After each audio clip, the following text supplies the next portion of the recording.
गाय को रोटी खिलाना गुरुदेव धर्म की जय है, और गौ तस्कर को जेल में डाल देना अधर्म का नाश है। आप धर्म की जय करिए, मैं सुप्रीम कोर्ट में अधर्म का नाश करूंगा। यही मेरी ड्यूटी है। अब तक सनातन धर्म के लिए 200 से ज्यादा PIL दिल्ली हाई कोर्ट और सुप्रीम कोर्ट में कर चुका हूं। घुसपैठ नियंत्रण, धर्मांतरण नियंत्रण, जनसंख्या नियंत्रण, लव जिहाद, लैंड जिहाद, article 370, article 35A, uniform civil code, uniform endowment code, मठ मंदिर मुक्त हो, ऐसे ऐसे अनेक अनेक विषय हैं। मेरा मानना है धर्म की जय करना जितना आवश्यक है, अधर्म का नाश करना उतना ही आवश्यक है। घर वापसी कराना धर्म की जय है, और धर्मांतरण कराने वालों के ऊपर NSA लगाना, UAPA लगाना, वेजिंग वॉर लगाना, देशद्रोह लगाना, गैंगस्टर एक्ट लगा के उनकी नागरिकता खत्म करके हमेशा के लिए जेल में डाल देना, यह अधर्म का नाश है। और अधर्म का नाश किए बिना धर्म की जय नहीं होती, दोनों बराबर चलने चाहिए। गुरुदेव आप धर्म की जय कर रहे हैं, मैं इसके लिए बारंबार आपको प्रणाम करता हूं, आपको नमन करता हूं। लेकिन जिस स्पीड से, जिस स्केल से, जिस स्किल के साथ आप धर्म की जय कर रहे हैं, इसी स्केल से, इसी स्पीड से और इसी स्किल के साथ अधर्म का नाश हो, उसके लिए मैं कानून बदलवाने के लिए दिन रात हाई कोर्ट सुप्रीम कोर्ट में लगा हुआ हूं। यही मेरा काम है। दुर्योधन का ननिहाल गुरुदेव गंधार, जहां से माता गांधारी आई थी, अब वो अफगानिस्तान हो चुका है। न ब्राह्मण है, न क्षत्रिय है, न वैश्य है, न दलित है, न हिंदू है, न जैन है, न बौद्ध है, न सिख है। हम वहां घटे, हम वहां कटे, और वो दुर्योधन का ननिहाल गंधार अफगानिस्तान बन गया।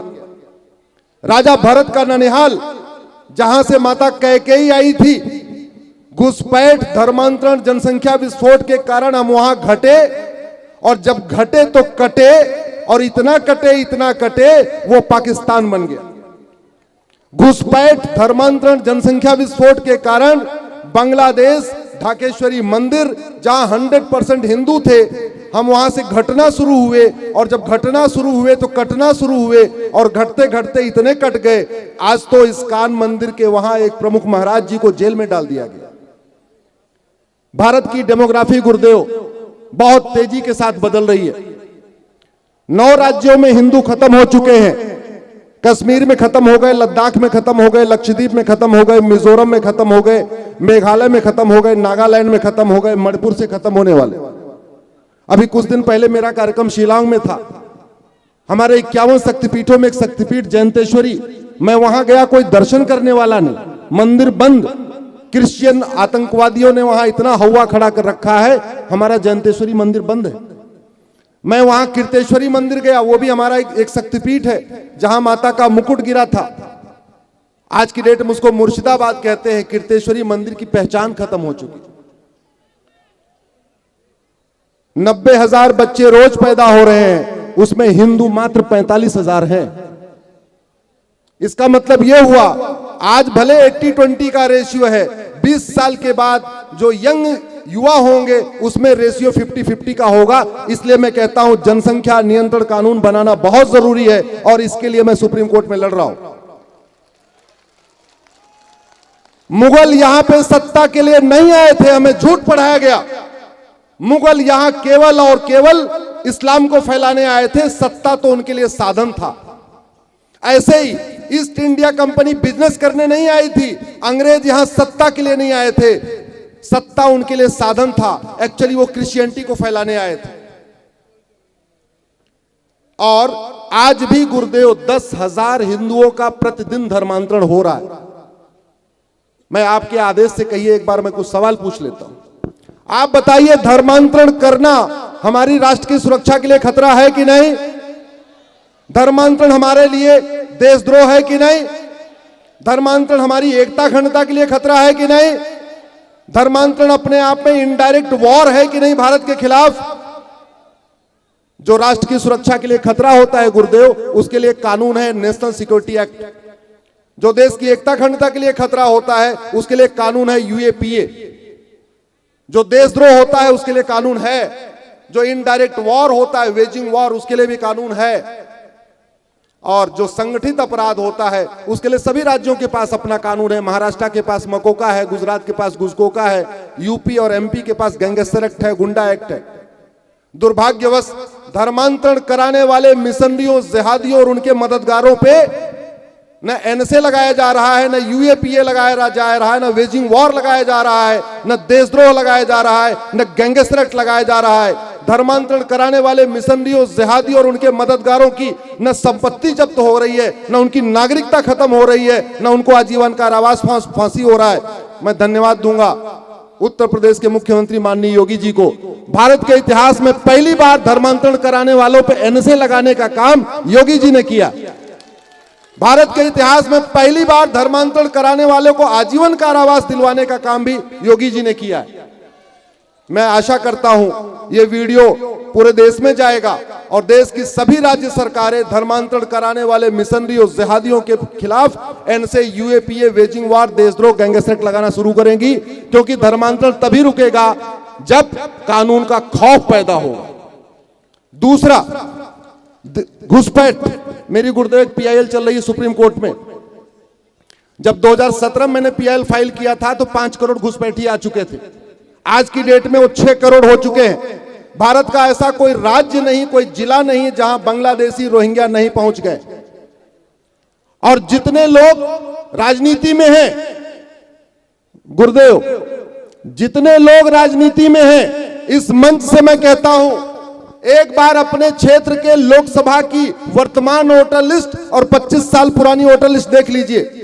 अगर आप विधानसभा में इंटरेस्टेड हैं तो अपने विधानसभा की वर्तमान वोटर लिस्ट और 25 साल पुरानी वोटर लिस्ट देख लीजिए। आप शहर में रहते हैं, अपने वार्ड की वर्तमान वोटर लिस्ट, 25 साल पुरानी वोटर लिस्ट देख लीजिए। आप गांव में रहते हैं, अपने ग्राम सभा की वर्तमान वोटर लिस्ट और 25 साल पुरानी वोटर लिस्ट देख लीजिए। 25 साल के अंदर ऐसा कोई वार्ड नहीं है, ऐसा कोई गांव नहीं है, ऐसी कोई विधानसभा नहीं है, ऐसा कोई लोकसभा नहीं है जहां 10 से 20% डेमोग्राफी नहीं बदली। ये बहुत बड़ा खतरा है हमारे लिए। और चौथा, जो घुसपैठ, धर्मांतरण, जनसंख्या विस्फोट के बाद गुरुदेव जो चौथा खतरा आया, बड़े प्लान्ड वे में हमारे स्कूल कॉलेज में हिंदू लड़के और लड़कियों को ड्रग एडिक्ट बनाया जा रहा है, उनको नशेड़ी बनाया जा रहा है। और वो जो नशे की दवाइयां है उसमें नपुंसकता की दवाइयां मिलाई गई हैं। हमारा धन भी जा रहा है, हमारा धर्म भी जा रहा है, हमारा लड़का नशेड़ी हो रहा है, हमारी बेटी नशेड़ी हो रही है। और एक बार वो ड्रग एडिक्ट हो जाती है, बाद में कहता है, लड़का कहता है मैं शादी नहीं करूंगा, और वो इसलिए कहता है क्योंकि ड्रग के चक्कर में वो नपुंसक हो चुका है। तो ये चौथा बड़ा खतरा। एक तरफ धर्मांतरण, घुसपैठ, जनसंख्या विस्फोट के जरिए एक मजहब अपनी संख्या बढ़ा रहा है, दूसरी तरफ हमारे बच्चों को नशेड़ी बना के हमारे पैसे, हमारा घर का धन भी ले रहा है, हमारे बच्चे को नशेड़ी बना के नपुंसक बना रहा है। ये तभी बंद हो सकता है, मैंने कहा ना, अधर्म का नाश तब होगा जब कानून का खौफ पैदा होगा। मैं आशा करता हूं राज्य सरकारें इसके खिलाफ भी काम करेंगी। और पांचवा, गुरुदेव, लब जिहाद।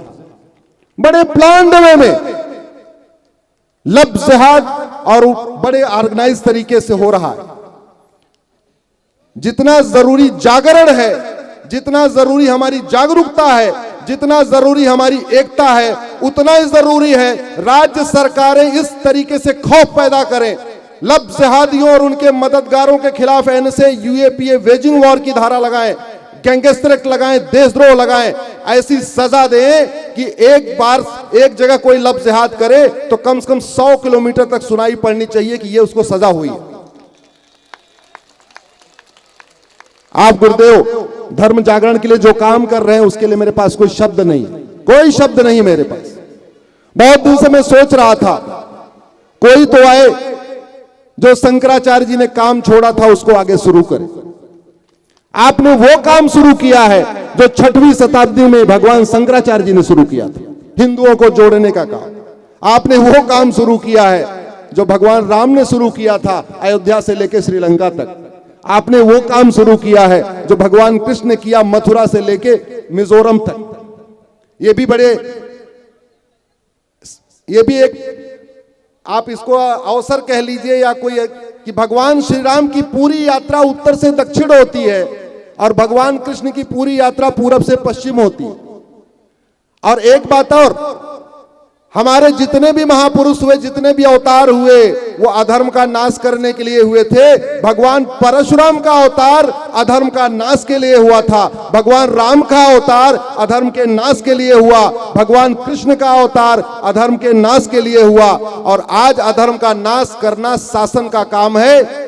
हमारे कलेक्टर, हमारे कप्तान, हमारे जज, हमारी न्यायपालिका ये अधर्म के नाश के लिए बनी हुई हैं। ये भी अपना काम करें। समाज तो कर ही रहा है, समाज तो आपके इशारे पे चल ही रहा है, गुरुदेव आपके पीछे पीछे चल रहा है। लेकिन अब जरूरत आ गई है शासन भी ये देखे कि किस तरीके से भारत सुरक्षित रहेगा। क्योंकि जब तक भारत में हिंदू है तब तक भारत में संविधान है, जब तक भारत में हिंदू बहुसंख्यक है तब तक भारत में लोकतंत्र है, जब तक भारत में हिंदू बहुसंख्यक है तब तक सबका साथ सबका विकास है, जब तक भारत में हिंदू बहुसंख्यक है तब तक वसुधैव कुटुंबकम है, तब तक नारी तू नारायणी है, तब तक सर्वमंगल मांगल्य है, तब तक सबका साथ सबका विकास है। जब तक भारत में हिंदू बहुसंख्यक है तब तक सब एक समान है, सबको समान अवसर है, सबको बोलने की आजादी है, सबको लिखने की आजादी है, सबको सोचने की आजादी है, सबको अपने पसंद से वेशभूषा की आजादी है, सबको अपने पसंद से त्योहार मनाने की आजादी है। नहीं तो अफगानिस्तान में नाई की दुकानें सब बंद हो गई गुरुदेव, सारे नाई वहां पे रोजगार हो गए। मेकअप की सारी दुकानें अफगानिस्तान में बंद हो गई, सारे ब्यूटी पार्लर बंद हो गए। सनातन बढ़ता है तो व्यापार बढ़ता है, सनातन बढ़ता है अर्थव्यवस्था बढ़ती है, और सनातन घटता है तो बेरोजगारी बढ़ती है। वो गंधार जो शांत समृद्ध खुशहाल था आज रोटी के लिए बेटी बेच रहे हैं। वो पाकिस्तान जो शांत समृद्ध खुशहाल था आज रोटी के लिए खून बेच रहे हैं। वो बांग्लादेश जो शांत समृद्ध खुशहाल था अब 5 साल के बाद देखिएगा रोटी के लिए उनके यहाँ क्या स्थिति हो जाएगी। भारत में शांति है, समृद्धि है, खुशहाली है, वो इसलिए क्योंकि भारत में हिंदू बहुसंख्यक है। भारत की सेना विद्रोह नहीं करती क्योंकि हिंदू बहुसंख्यक है। भारत के सुप्रीम कोर्ट के जजों को इस्तीफा देके नहीं भागना पड़ता क्योंकि हिंदू बहुसंख्यक है। भारत के प्रधानमंत्रियों को देश छोड़ के नहीं भागना पड़ता क्योंकि हिंदू बहुसंख्यक है। भारत का प्रशासन कभी साजिश नहीं करता, तख्ता पलट नहीं करता क्योंकि हिंदू बहुसंख्यक है। नहीं तो गुरुदेव कुछ दिन पहले बांग्लादेश के सुप्रीम कोर्ट के जज ने एक आरक्षण के ऊपर फैसला दे दिया था, सुप्रीम कोर्ट के जज को तुरंत चीफ जस्टिस को इस्तीफा देके भागना पड़ा। अभी कुछ दिन पहले पाकिस्तान के सुप्रीम कोर्ट के जज ने केवल इतनी बात कही थी कि पाकिस्तान के रहने वाले सब एक समान हैं, सबको फ्रीडम ऑफ रिलीजन है। सेना बुलाई गई, सब लोग सुप्रीम कोर्ट के अंदर कूद गए और वहां के जज साहब चैम्बर छोड़ के भागे, कोर्ट छोड़ के भागे अपने चैम्बर में और पुलिस के प्रोटेक्शन में गए। भारत के सुप्रीम कोर्ट के जज भी अच्छी तरीके समझ ले कि जब तक हिंदू बहुसंख्यक है तब तक सुप्रीम कोर्ट का सम्मान है। सांसद विधायक समझ लें, जब तक हिंदू बहुसंख्यक है तब तक उनका सम्मान है। और नेता, अभिनेता, लेखक, बुद्धिजीवी, पत्रकार, कलमकार समझ लें, जब तक हिंदू बहुसंख्यक है तब तक फ्रीडम ऑफ रिलीजन है। मैंने एक पाकिस्तान के बहुत मशहूर जज से पूछा, आप खुलेआम ये कह सकते हो पृथ्वी गोल है कि चपटी? पाकिस्तान के वैज्ञानिकों की इतनी हिम्मत नहीं है कि इंटरव्यू में ये कह दे कि पृथ्वी गोल है, वो कह ही नहीं सकते।